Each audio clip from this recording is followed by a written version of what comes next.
Welcome you all. Sigueu tots molt benvinguts, benvingudes. Si podem seure, agafar l'últim cafè, molt bé, l'últim croissant, molt bé. The last minute for the coffee.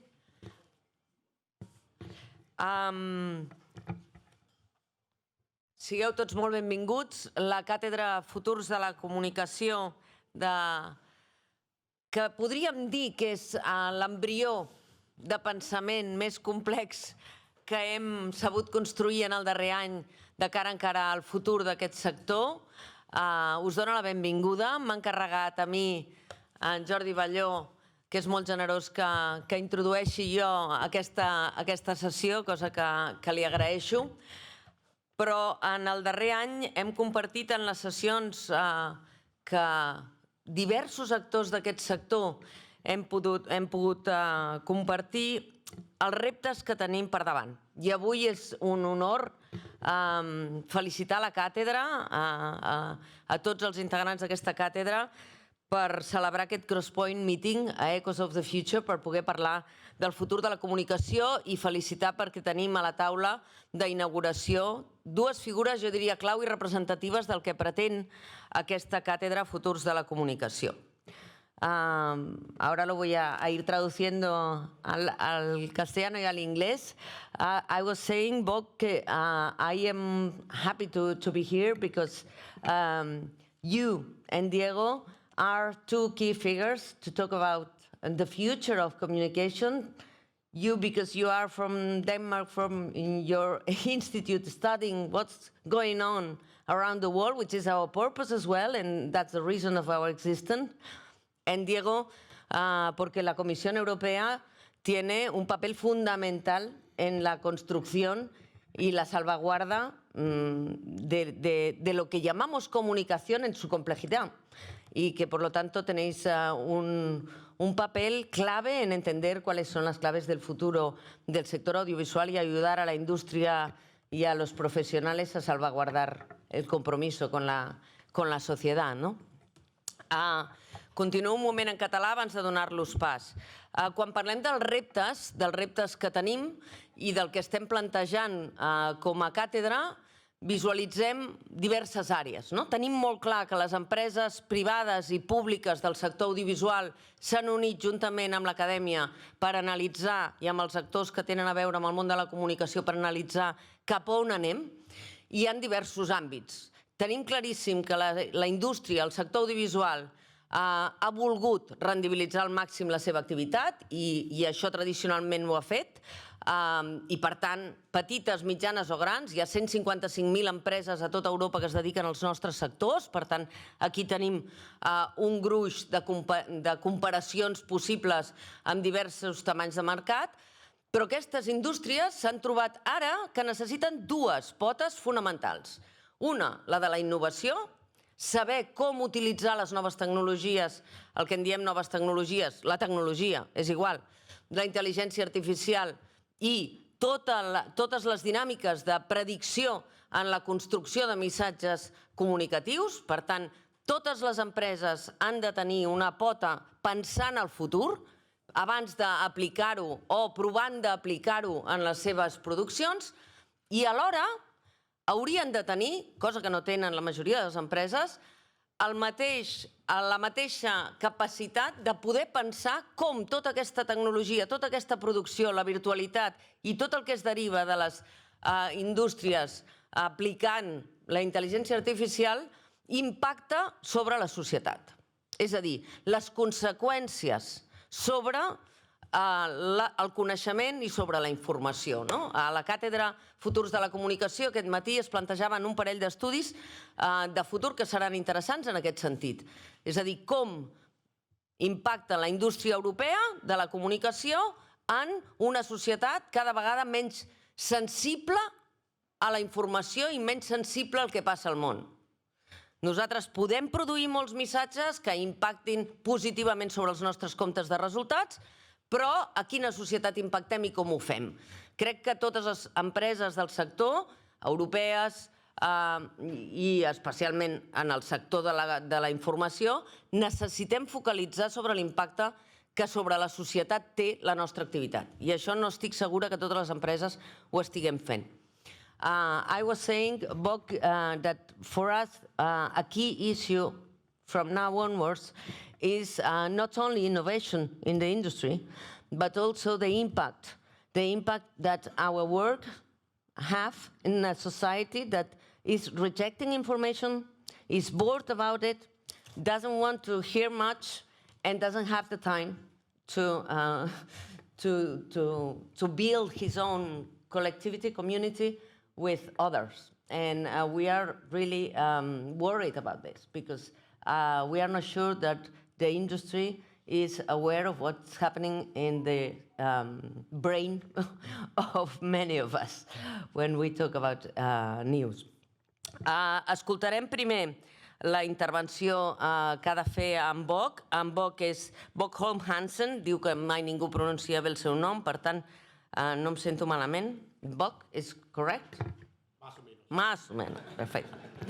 Ell és el cap d'innovació de l'Institut de Copenhague per Future Studies a Dinamarca i ara m'explicava, mentre fèiem el cafè, que les preocupacions són similars a les nostres i que estan mirant en aquesta perspectiva de futur igual que des de la càtedra. I després escoltarem en Diego Agúndez. Estem molt contents que la Comissió Europea estigui aquí. Ell és el cap del sector de la indústria audiovisual i Media Support Programs de la Comissió Europea. Estic dient bé? No. Val. Luego lo corrijo. No, corrígelo ahora. Multimedia y News.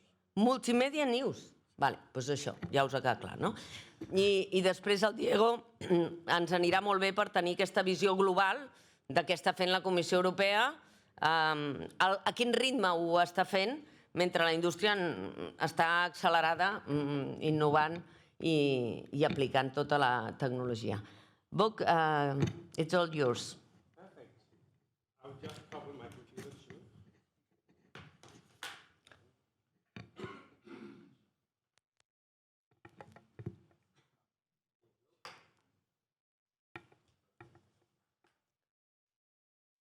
You said it would be okay, eh?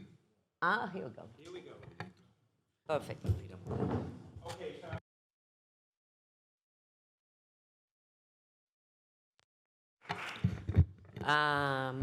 Thank you very much. It will be very interesting to get into some of the questions that you've put on the table. Just to be clear about, when you say that the gatekeeper of the media, who will be, I was thinking if the big companies are predicting what you want, what Diego wants, what I want, what everyone wants, and most of the people get into information through the social media, yes, less than traditional media, that means that the gatekeepers would focus on your interest, Diego's interest, my interest, and not in global interest or public interest. You are studying about this? yes, and I think that's very important. But I think it's very important to have a talk about maybe we don't have one global interest in this space. I think we need to talk about, at least in this forum, as European interest at first, and then we can talk about the global interest field after that. Because of course, as you own media, you have like a global presence. Yep. But in many ways, it's all about like having the dialogue in a European-based way. I think at the moment, because we are lagging behind that conversation. But of course, we need to reach out for a global conversation in the media industry as a whole as well. Now we will know what the European Commission has to say about all that. Diego Agúndez, let's listen to what you have to tell us about all that, and we discuss later. Yes, I feel like a learner, not a knower. But, so thanks a lot, Monica. I think you start with my poor Catalan. I think you nailed it. In the sense that we look at the media industries for two reasons. One is the economic financial importance of this sector, because it employs hundreds of thousands of people in Europe. It has a lot of value, but also secondly, because there is an instance of social impact. Why is this sector important? It's not only a matter of economic importance or financial importance, but also about what brings to society. So I'm really honored to be here and share the table with you both, discussing these topics. We in the Commission spend endless hours discussing this. I'm not sure we have solutions, but at least we can bring a bit with what we have today and put it on the table. So I'm the head of sector for multimedia and news media in the unit you mentioned, audiovisual programs. And then just a first caveat on this.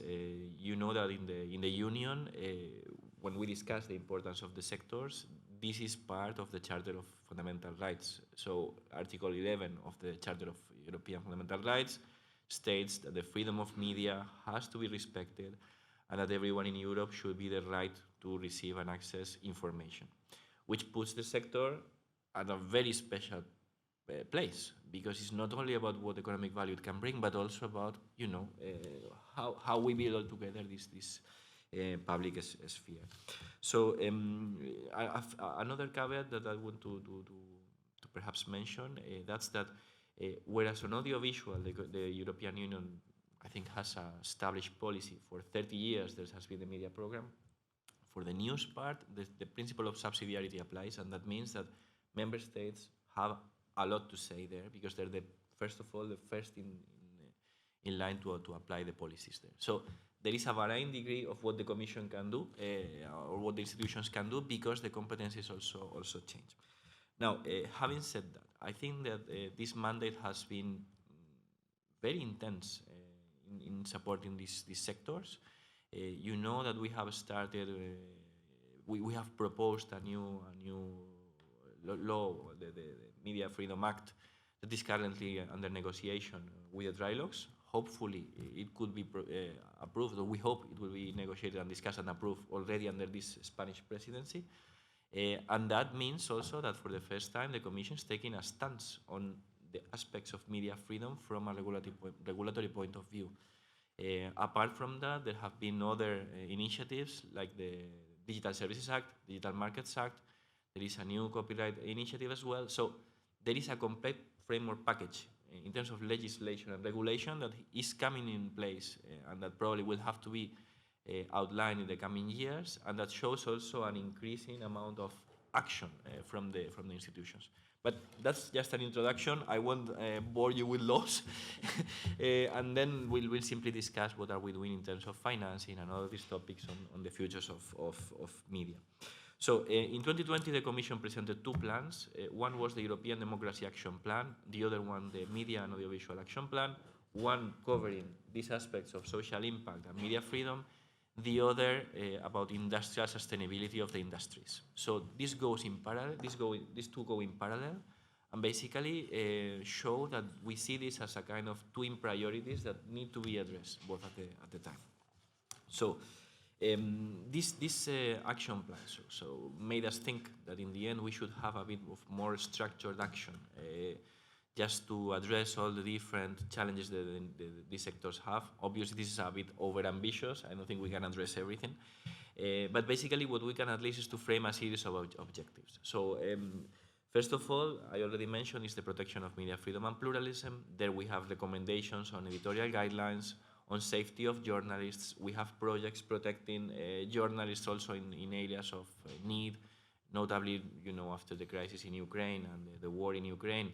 We are now also protecting journalists that had to flee those areas. Secondly, we are trying to promote media resilience. That's just trying to make media more sustainable, and that try to build with them better business models. So as you know, that for the first time, the Creative Europe program has now a strand covering especially sectors for covering media partnerships, so that media can collaborate, come together, try and test new business models, and then obviously that also goes on top of what the program has also been doing also for audiovisual. Then we have the aspect of innovation. So we are very much aware that innovation is perhaps key to address all these topics you were referring to. Without innovation, I don't think the media would be in a good position to actually address all the challenges. And then we just have presented a new initiative that's called the Media Data Space. And it's an action that is bringing together, I think, 50 organizations across Europe. Incidentally, I think the coordinator is a Basque company, so it's Innovalia.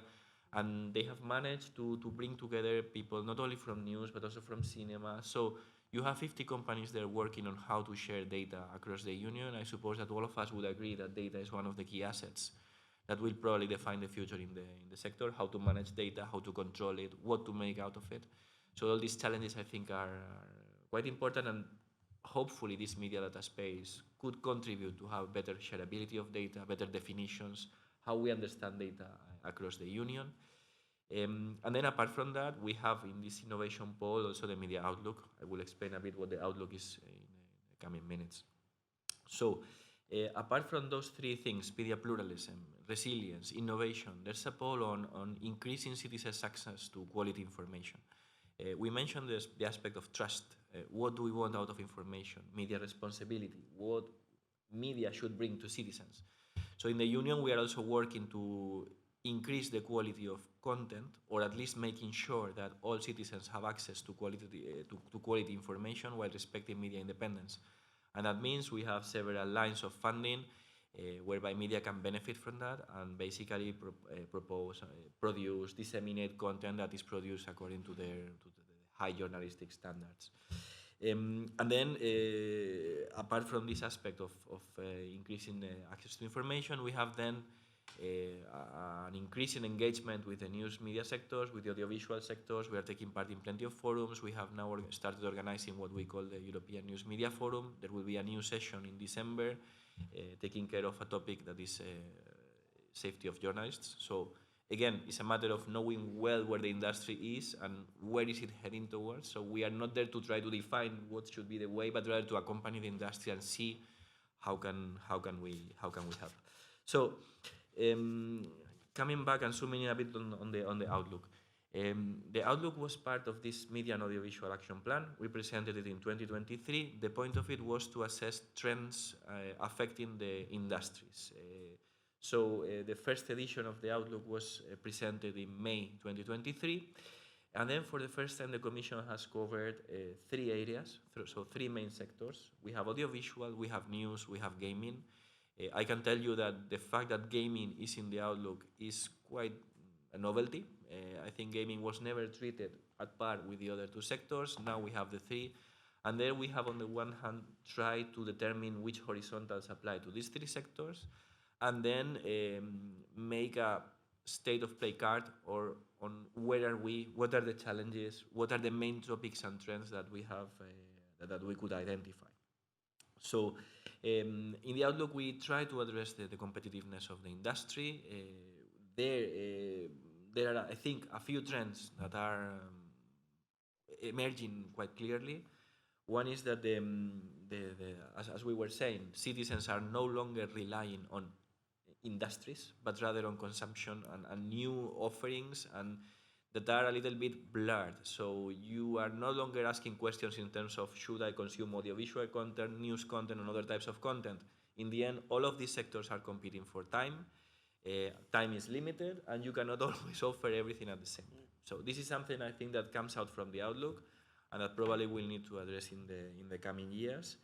A second important aspect and trend in terms of business growth. Well, when we hear the industry, it is true that in many cases people keep telling us that the new subsectors are coming, that you have social media, that there are new ways of consumption. But actually, when you look at the consumption trends, what you see is that citizens are still consuming TV and still consuming news. So there is radio. So there is still a resilience for legacy players. The reasons for us are not entirely clear. This is not something we can simply explain with the data we have. But it's clear that these old legacy players are still there. So there is a kind of a shift that is taking a lot of time. It's radical, I would agree with that, but it's long in terms of the time it's taken to come to a real substitution effect. What happens is that actually that growth is in the hands of the new entrants and the new players. So while traditional sectors are resisting and keeping their business, actually you have the new entrants that are concentrating the growth. It happens in the news media sector, where online players are growing more. It happens in audiovisual, where video on demand actually is concentrating the growth. So somehow these new sectors are the ones where you are witnessing this kind of growth. And then obviously we also looked into how the industry looks. We know that the European industry is quite fragmented, so initiatives like yours are actually welcome because you manage to bring together different enterprises, but in truth, basically the sectors in Europe are small compared to these new entry players coming from the world of Silicon Valley, the platforms that are comparatively much larger. So what happens there is that then the legacy players are losing steam somehow, employment is falling in those sectors, and in parallel you have VOD coming with new business models and bringing more growth. Now, is all bad? No, actually there are aspects that are quite positive. I think that one of those that for us was quite striking was the issue of trust, because we see that it is true that you have new entrants, you have people consuming information through social media, through podcasts, YouTube, new ways of addressing to consume information. But at the same time, when you ask people, they still say that they trust much more their traditional legacy players. So in terms of value, you still have consumers saying that for them, content through TV, content through radio, content through the press is actually much more trustworthy than the content they see on social platforms, which in the end I think raises a question in terms of value. So the perception of value, why are people not paying for that? Because what happens next is that they are not paying for this kind of content, they expect content to be free.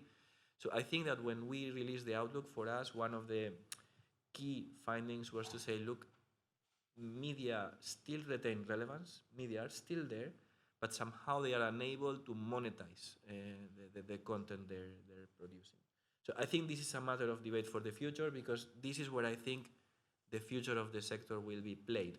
To what extent can you monetize and build on your assets, be it trust, be it data, be it innovation, because people are not always keen on paying for what they consume. So so what we defined too was to, at least we try to seek forms of areas where that could be a solution, or that could bring new ideas to the sector. We determined that obviously one of these areas is investment. We need to think about innovative ways, more resources to promote investment across the sectors, because that's a way to enable sectors to innovate. Then the question of assets, building on the assets of the sector, IP, how to retain the IP, how to make sure that this IP can be exploited and protected. The aspect of data, I already mentioned the data space, but obviously news media companies, audiovisual companies are sitting on a wealth of data that somehow can be monetized, or that is also an asset when you negotiate a position with new entrants. And then obviously the point on audiences, youngsters. Youngsters are the future. Youngsters are consuming this kind of content differently from other generations. On news, one of the really striking factors was that when you look at the consumption items, the consumption trends, youngsters are consuming information in legacy media practically at par with social platforms, whereas when you go to older sectors of the society, the ratio is 6:1. So it's a different world, and it's happening already. So I think this is something that the sectors will need to address. So the outlook does not provide recommendations. We only simply try to have a picture of how the sector looks. The news is that it won't be the last one. We'll try to come with a new one. We'll try to address new trends. AI, I think, is an obvious candidate. But having said that, it is true that perhaps we are a little bit early in the process. We don't know how AI will really affect the sectors. We just know that this is a factor, that it is there, and that probably will have a disruptive effect. To what extent remains to be seen. I think we don't have the answers. And then as a follow-up, so after the outlook, perhaps the message today is that the commissioner we will have elections in a few months, but there is an ongoing dialogue with the industry on these three aspects. One is IP, the other is innovation, the other is investment. So there is an ongoing dialogue with companies all across Europe. We have requested the opinions of all these companies to tell us, in your view, what could be done to actually continue supporting the sector in the new mandate. Because as I said, there will be a new college, new commission, new priorities, and we'll need to discuss budgets already as of 2025, and that will also mark the next funding period. And as you know, or maybe you don't know, but the funding periods take place across a period of 7 years, so it's quite important what are the priorities that could be defined in the future. And then obviously the message is that for us, the Commission, well, we treat these sectors as a fundamental sector for the reasons we explained before. And somehow I think the uncertainties are big, but we are there trying to help, trying to accompany, and trying to at least monitor the situation and check whether we can be of use on all these aspects. So that's all from my part. I expect it wasn't too long. Perfect. Diego, thank you very much. And when you read the outlook, there's two key items that I really was worried about. In the period that you studied the news sector, the news media sector, you've studied a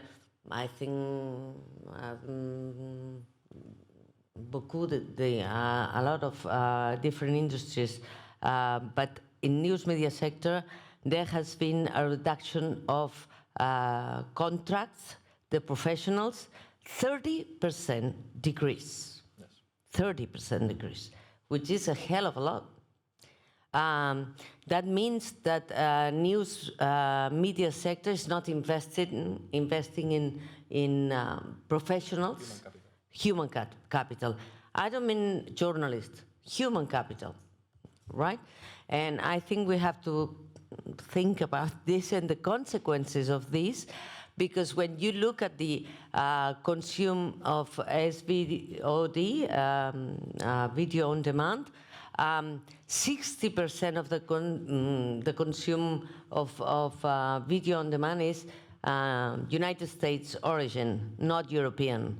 It's only 22%, I'm mixing French and English, sorry about that, 22% of European content.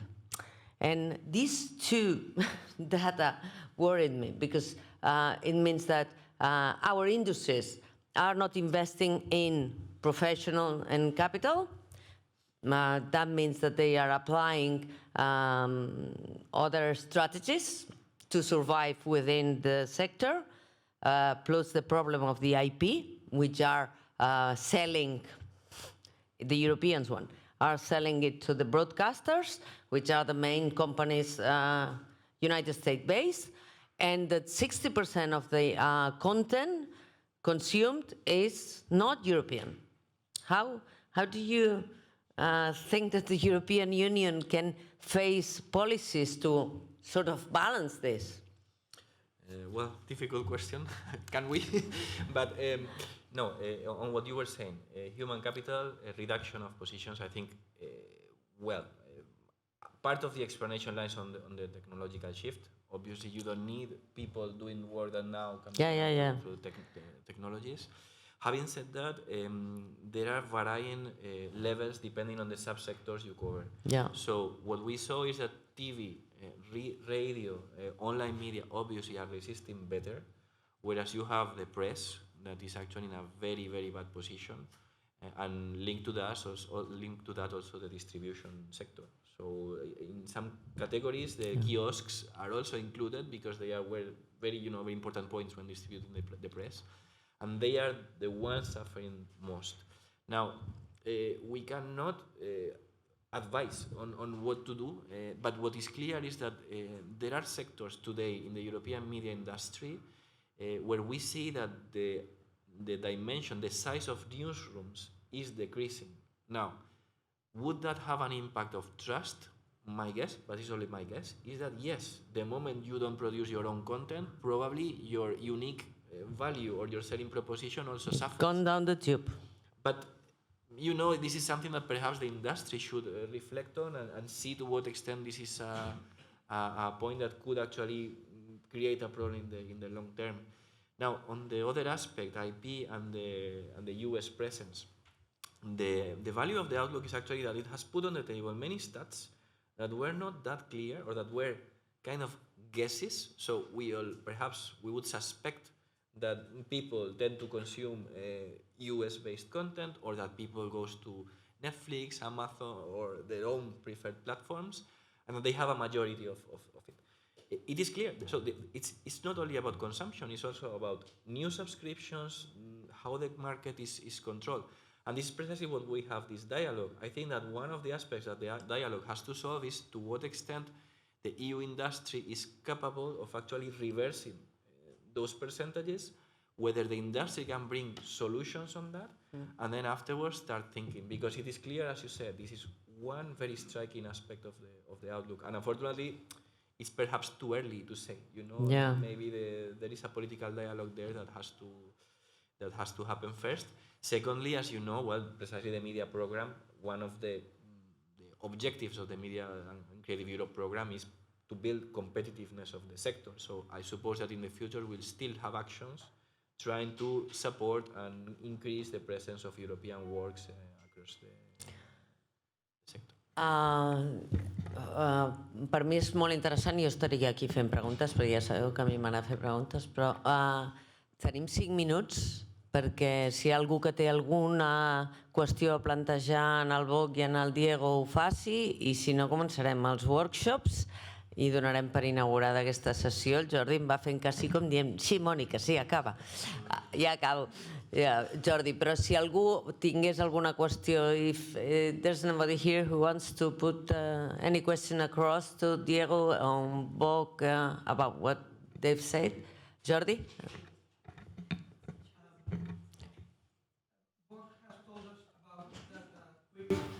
Change of the media industry, and Diego explained us about the reactions of the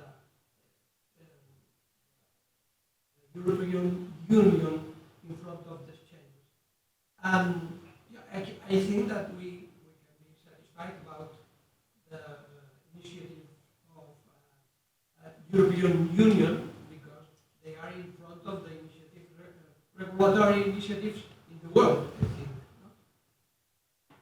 But I think that we cannot be satisfied about the reactions of the national authorities, of the member states, because they seem to be still sleeping about these matters.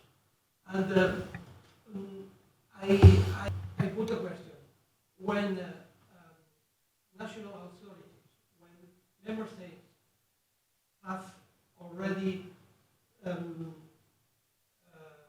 get the European regulation, the Services Act, the new Media Freedom Act, when they have already got all these changes, industry has already changed, and industry has put new challenges to the authorities. How can European Union and states put them on time? It will never be easy, would it? Boc is difficult. I think that's a very important question that you're raising, because I think it's always a race against innovation and tech, and things is changing so rapidly. I think on the good side is the European Union and the Commission is actually working ahead. So you're having colleagues, I've been working together with Margrethe Vestager, Christian Schaldemose, that is actually trying to define some of the things that we are looking into. But then again, we are seeing like the AI Act coming up now, it's being ratified in 25, and the member states will do something behind that. So we are lacking time because things is moving so rapidly at the moment. And it's a challenge that we need to discuss. is we able to lean into this new world of tomorrow rapidly enough? What about innovation? What about regulation and so on? And I think you are actually doing quite a well work. I think the member states, at least from my point of view, is waiting, and I think that's going to be quite expensive. But Bob and Diego, is it an avoidable issue when Google, Meta, Apple are controlling the whole system? They are the big 5 companies are doing everything in terms of IA, what we consume, blah, blah, blah, blah. The European Union will have little room to do anything. But I think the biggest question now is, I mean, a lot of the member states, and you will know that way better than me, is waiting at the moment for the European Commission to do your work and to implement the new acts. And I think, from my perspective, do we have the time for the member states to wait? I don't think we have that. I think a lot of the member states are waiting now to see what's going on, and that's quite a challenge. So if I may, thanks for your kind words. Well, the nature of regulation is that it's usually not predictive. You usually take reality and then you try to frame the correct rules. Having said that, well, this mandate has been different, and we had the COVID crisis, as you know, and then we have also the recovery funds. And the recovery funds, the resilience and recovery funds, I think all countries made use of those. Member states have the chance to actually propose new mechanisms to support the sectors. Spain, is one case in the spotlight there, because actually this is the state that has proposed more actions just to support the audiovisual sectors. I think we are talking about 2 billion. I don't know the figures, so you need to ask the Spanish authorities. So there were chances. There are also chances in terms of funding on innovation. I think in the end, this is a matter of maybe change the mentality. I think this is an example of something that is working. So you bring together enterprises, you try to instill change and innovate. So this is precisely perhaps what we need, but at larger, more structured levels. And then member states also can access the state aid mechanisms, where in the end, if they determine that these are areas of priority, they can always propose in line with the state aid mechanisms, new schemes to support their sectors and try to help. There are cases already where I don't know, Sweden comes to mind. There are member states that are proposing measures to support the sectors in ways that do not distort the market. But in the end, it's up to the member states to build the case. Thank you very much. Thank you very much, Bog and Diego, for letting us do this cross meeting point, the first Echo of the Future morning. So thank you very much to you. And you will join the workshops that just now, because it's 2 minutes past. So we are on time. Gràcies a tothom per ser aquí. Recordeu que ara hi ha els workshops per treballar precisament el que serà important, que és la Carta de Barcelona, amb l'objectiu que d'aquesta sessió del Crosspoint Echoes of the Future ens surti un document que ens permeti començar a dibuixar futurs sent aprenents i no sabedors de les respostes. Per tant, bona feina i que tingueu un bon dia.